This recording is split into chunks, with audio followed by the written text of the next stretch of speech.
बचाओ बचाओ बचाओ बचाओ। मैंने तो उस ओर से आ रही है।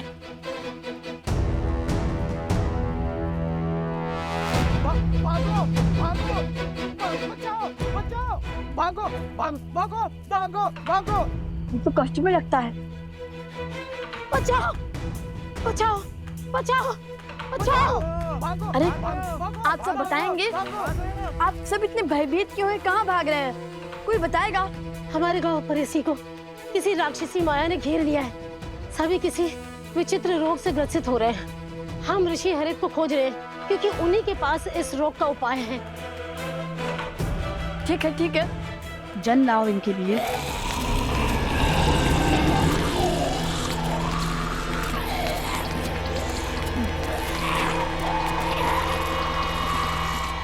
आप सब हमारे पीछे आइए।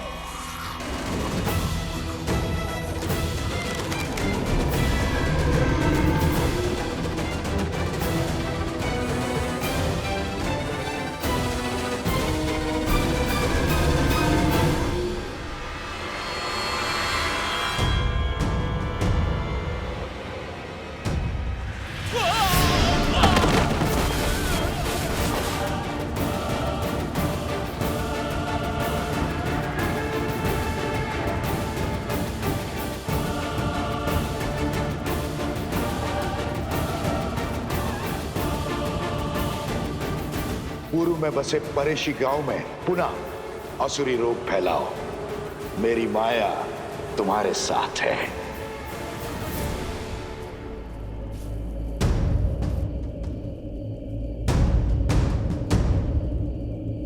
इस घने धुएं में तो कुछ दिखाई नहीं दे रहा भैया।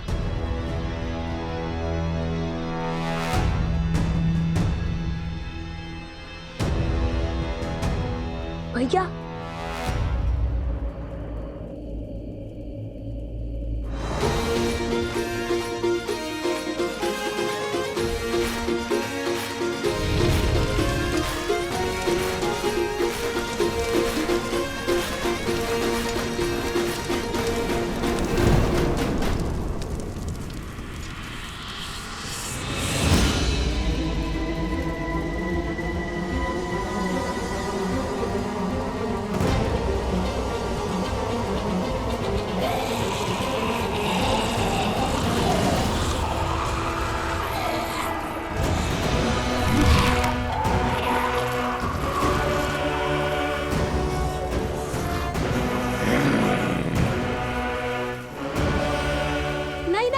इन्हें मत मारिए। इनका उपचार संभव है। ये मलिन आत्माओं के नियंत्रण में है और मानवों के रक्त के प्यासे हैं।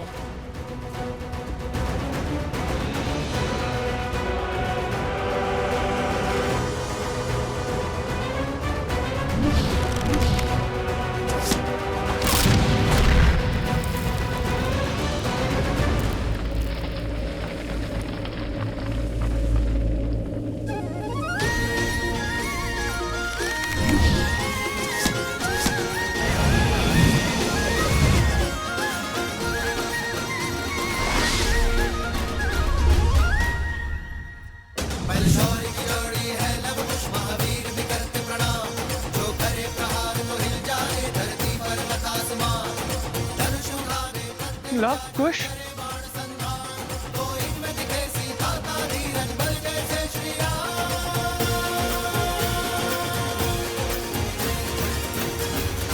ऋषि हरित ने इनका क्या उपचार किया था? उन पर्वतों के बीच में विशेष औषधियां उगती है। उन्हीं के उपयोग से ऋषि हरित ने इनका उपचार किया था।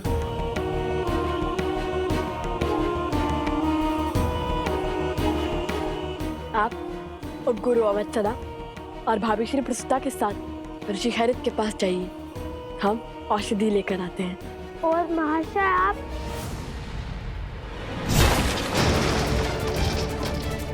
बचाओ बचाओ, भागो भागो भागो भागो भागो। कहा था ना, इनके अस्त्र इनके चरण ही हैं। जहाँ भय लगा वहाँ भाग खड़े होंगे। पहले हमें इन्हें रोकना होगा। अन्यथा हमारे जाते ही ये आसपास के अन्य गांवों पर आक्रमण कर देंगे। क्या करे भैया, यदि ये असुर होते तो लक्ष्मण रेखा खींचकर इन्हें सीमा में बांध देते, किंतु ये तो असुर भी नहीं है। तुम सदा अनजाने में ही उचित युक्ति सुझाते हो कुश। असुर नहीं तो क्या हुआ, हम इनके आसपास एक अभिमंत्रित रेखा तो खींच ही सकते हैं ना। जो अशुद्ध होते हैं उन्हें सदा शुद्धता से, पवित्रता से संकट होता है।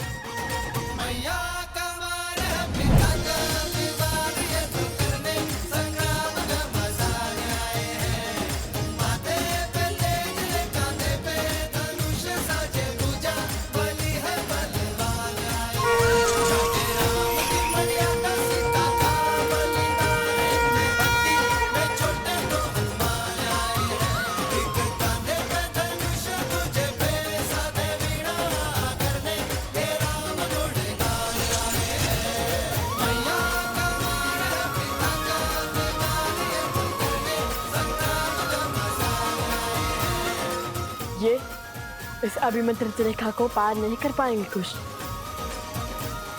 आप सब शीघ्र जाइए। सोमकरण, कुश, चलो।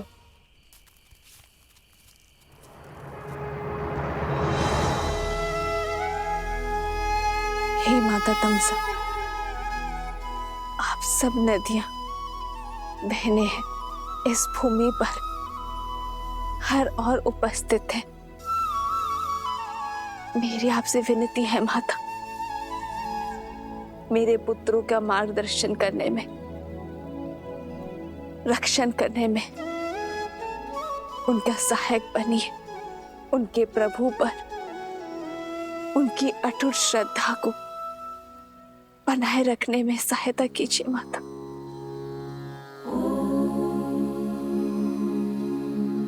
जलनेता पूजनम महानदी देवतानां यथा सर्वाणि देवी सीता, प्रीयन्ते तथा तामसः। ॐ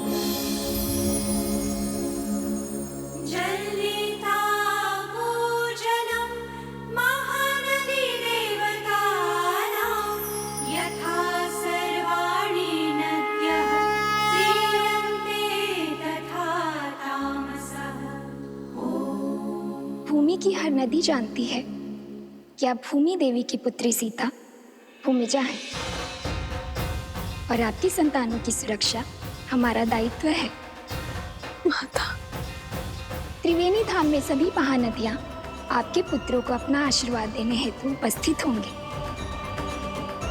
किंतु जैसे हम स्वयं किसी घड़े तक नहीं जाती, आपके पुत्रों को हमारा आशीर्वाद प्राप्त करने के लिए नदी में स्वयं स्नान करना होगा। आपका कोटि कोटि धन्यवाद माता। आपके शब्दों ने मेरे मन में आशा की ज्योत जलाई है।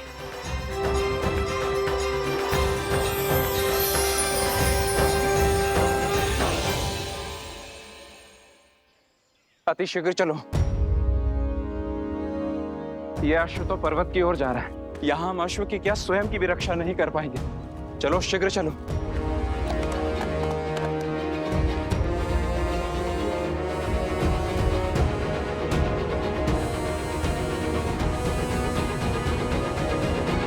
संकल्प है माता सीता को खोजने का, महत्वाकांक्षा है यज्ञ के अश्वों को बांधने की, प्रवास है स्वर्ण के कमल लाने के लिए, सज है इनकी रक्षा करने के लिए।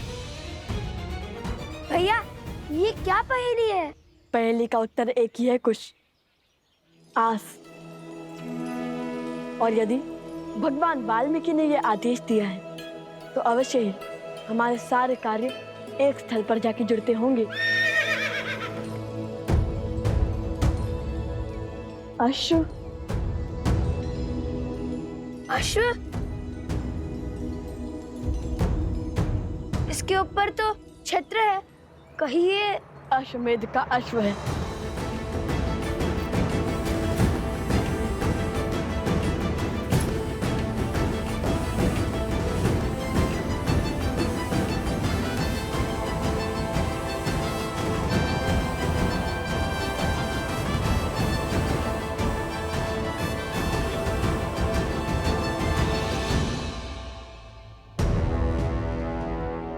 वो देखिए भैया,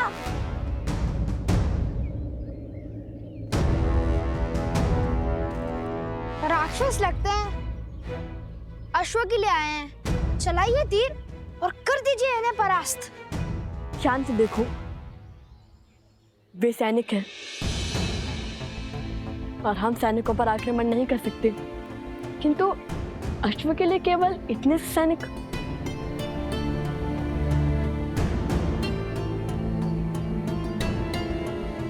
अवश्य ही सेना की बड़ी टुकड़ी पीछे होगी, हमें उनका सामना भी करना होगा।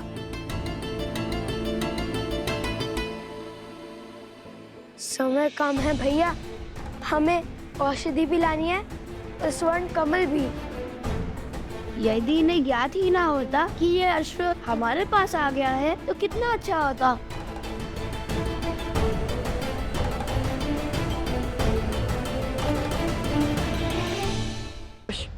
सोम, आसपास के गांव से एक अश्व लाओ। हम उस अश्व को इससे बदल देंगे और जब तक वो हमारे लिए भेंट जानेंगे तब तक यज्ञ का अश्व हम ले जाएंगे। उचित है, आप यही अश्व पर दृष्टि रखिए, हम जाकर अभी अश्व को लाते हैं। मुझे तो अश्व से बात करना भी आता है, वो मेरी बात यूं मान जाएगा। अश्व मिल गया, अब चलकर श्री राम से प्रश्न करेंगे। लक्ष्मण, संसार को कालांतर तक गौ पूजा स्मरण रखनी चाहिए। वेदों में भी गौ सेवा को सबसे पवित्र माना गया है। गौ के चरणों में तो देवता भी निवास करते हैं। और जिस प्रेम से गौ अपने शिशु का पालन करती है, उसी प्रेम से संसार को भी पालती है। गौ केवल एक पशु नहीं, वो हमारे लिए माता समान है, जो निस्वार्थ अपने दूध से संसार का पोषण करती है। जिस स्थान पर गौ का सम्मान होता है, वो स्थान कभी निर्धन या भूखा नहीं रहता। इसलिए गौ के लिए प्रेम और सेवा केवल हमारा कर्तव्य ही नहीं, हमारे जीवन का आधार भी है। श्री राम श्री राम श्री राम।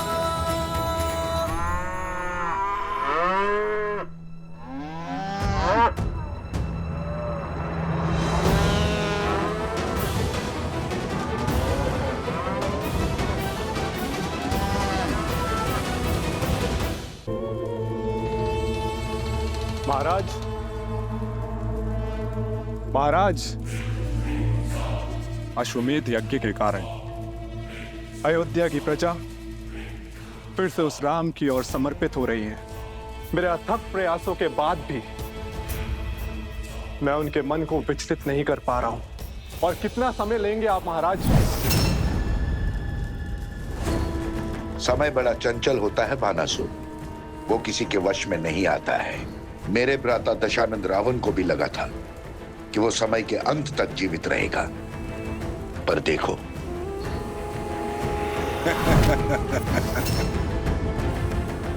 मैं उन बालकों के मन में एक बीज बो चुका हूं, एक सोच कि संसार में ऐसे भी पिता है जो अपने बालकों की सहायता के लिए कभी नहीं आए।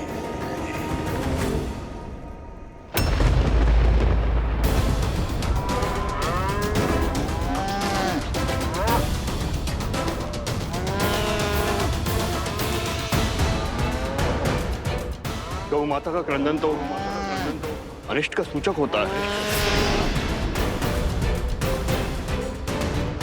अब इन बालकों को जब पता चलेगा कि श्री राम ही उनके पिता है, जो उनके लिए कभी नहीं था, तब छिड़ेगा युद्ध। एक सोच कि संसार में ऐसे भी पिता है जो अपने बालकों की सहायता के लिए कभी नहीं आए। अब मेरे प्रकोप से वो दोनों अपनी पराजय का दोष अपने पिता को देंगे। और यदि विजय हुए तो उनके मन में अहंकार को स्थान दूंगा।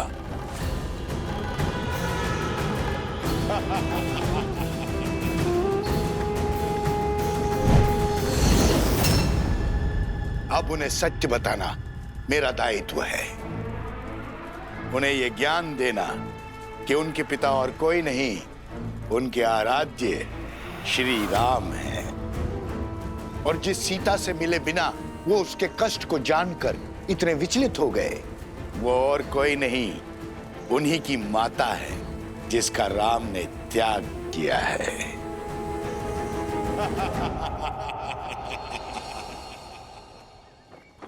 गौ का रुदान भले ही अशुभ संकेत हो, किंतु ये बात स्मरण रहे कि हर संकट हमें सीखने का और कर्मों में सुधार लाने का अवसर देता है।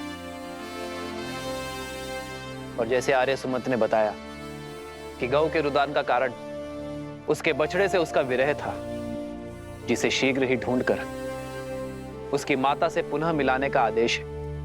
महाराज, ये तो नहीं पता कि आपने ऐसा क्यों किया, किंतु क्या शत्रुघ्न को अश्व से दूर रखने का आदेश उचित है? शक्तिशाली राष्ट्र सबसे पहले आक्रमण नहीं करता भरत, और जिस राजा की अयोध्या के अश्वमेध यज्ञ को चुनौती देने की इच्छा है, उसे भी तो युद्ध के लिए सज्ज होने का अवसर मिलना चाहिए। और यदि इस बीच किसी कारणवश अश्व की मृत्यु हो जाए तब क्या होगा? अश्व की मृत्यु तभी संभव है जब यज्ञ देवता कुपित हो। यज्ञ देवता का प्रभु श्री राम पर कोपित होना तो असंभव है। संभव है। असंभव? जितनी पवित्रता से भैया ने ये यज्ञ करवाया है, यज्ञ देवता का कुपित होना असंभव है गुरुदेव। यज्ञ में दी आहुति यदि यज्ञ देवता ने ना स्वीकारी तो वो कुपित होंगे। परंतु यज्ञ देवता आहुति स्वीकार करेंगे क्यों नहीं? क्योंकि यज्ञ में मंत्रोच्चार केवल महाराज राम ने किया है, उनकी पत्नी ने नहीं। परंतु महारानी की मूर्ति मंत्रोच्चार कैसे कर सकती है?